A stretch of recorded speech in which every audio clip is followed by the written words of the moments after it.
సత్యసాక్షి అనుదిన మన్నా ద్వారా మీ అందరికీ శుభోదయం. నేటి యొక్క వాగ్దానము యెషయా గ్రంథము 54వ అధ్యాయము 8వ వచనం. నిత్యమైన కృపతో నీకు వాత్సల్యము చూపెదను. పరిశుద్ధుడైన యేసుక్రీస్తు యొక్క ప్రవక్త అయిన యెషయా ద్వారా వచ్చిన వాగ్దానము చెర ముందు ప్రజలకు హెచ్చరిక, చెరలో ఆదరణ, చెర అనంతరము నిరీక్షణ మాటలను గ్రంథము తెలియజేయబడుతుంది.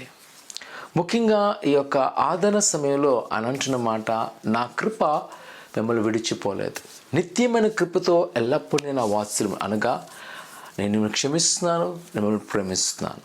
నిజమే ప్రియ కుమార కుమార్తె, ఆనాటి యూదా ప్రజల పక్షం చూచినప్పుడు ఆయన వారిని హెచ్చరించున్నాడు, కానీ వారు మర్చి దేవుని విడిచారు. వారికి శ్రమ కలిగింది, ఆయన వారు విడిచిపెట్టలేదు. వారు ఒక యెరూషలేం నుంచి చాలా సుదీర్ఘమైన ప్రాంతం, బబులోను ప్రాంతం వెళ్ళిపోయినారు.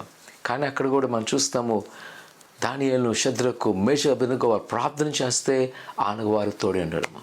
ఈరోజు నా ప్రియ కుమార కుమార్తె, ప్రభువు నీతో ఉన్నాడు. ఆయన నేను దూరం వెళ్ళిపోలేదు. ఆయన ప్రేమ నీతో ఉన్నది, ఆయన కృప మనతో ఉన్నది. భయపడక.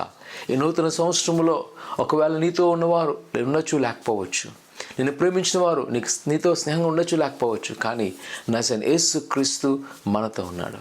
ఆయన మనలను తన యొక్క కృపతో బలపరుస్తాడు. కావున దిగులు చెందక ఈ నూతన సంవత్సరంలో ధైర్యంగా ఉండు. దేవుని దీవించబోతున్నాడు. ప్రార్థన చేసుకుందాం. పరిశుద్ధుడా, కర్మైన దేవా, నీ కన్నాలు నీ బిడ్డలేని వారిని మీ జ్ఞాపకం చేసుకోండి.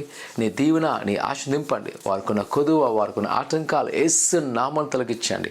నీ హస్తాల్లో వారిని భద్రపరచండి. నీ సన్నిధిలో ఏదైతే అడుగుతున్నారో వాటిని శీఘ్రముగా నెరవేర్చమని యేసు నామమున అడుగుతున్నాం తండ్రి, ఆమేన్. భయపడద్దు, ఆయన కృప మనతో ఉన్నది. దేవుడు బహుగా దీవించును గాక. ఆమేన్.